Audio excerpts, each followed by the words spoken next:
Hi everybody, this is Tony Richards, and this week I want to talk to you about focus.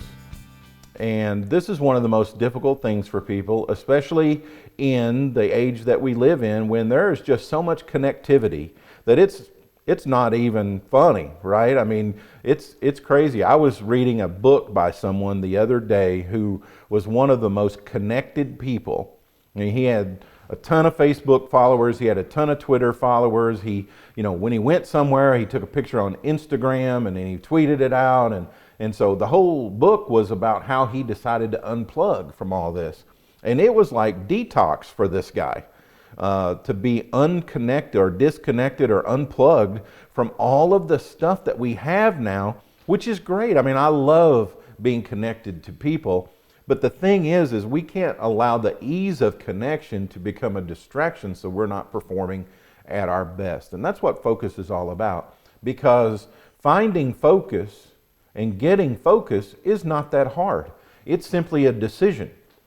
You make a decision that, hey, I'm not going to let anything distract me. Now, I don't know about you, but I'm telling you what, when I get focused, they could set off a bomb outside just like 25 feet away and I'd be like, oh, something went off outside.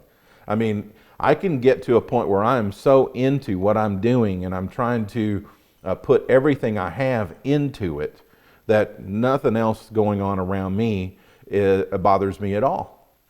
And so that is mastery over focus, right? And so getting that mastery over focus is something that takes time. Focus is like a muscle.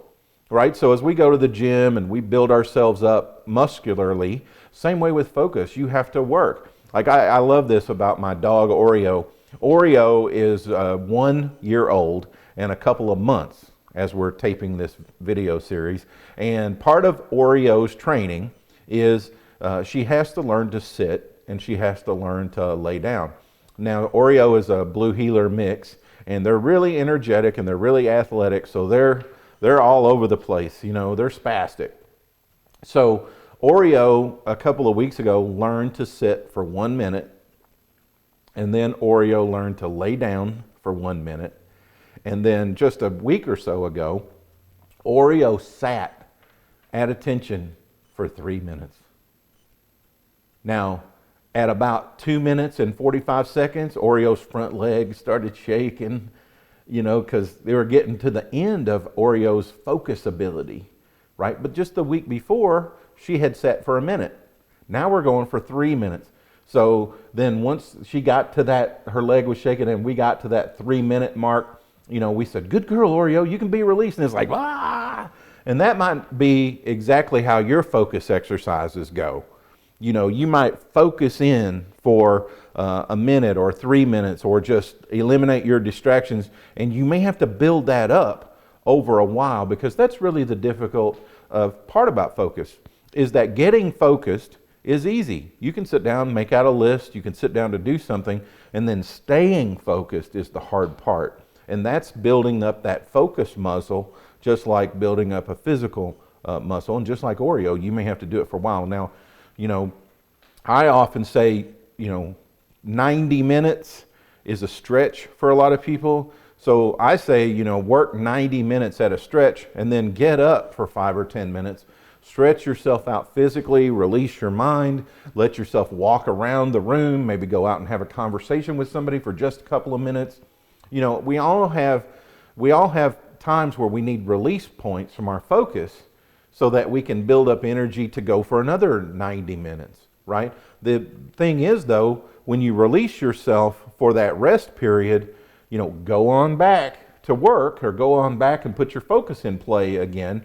But take, 10 minutes every 90 minutes to just sort of release yourself and let yourself sort of, it's like stretching a rubber band between your fingers. Stretch it for a while and hold it there. And then after about 90 minutes of focusing in on a job or focusing in on a task, release, and rest for a while and go and talk to somebody or do your text messaging or check your email.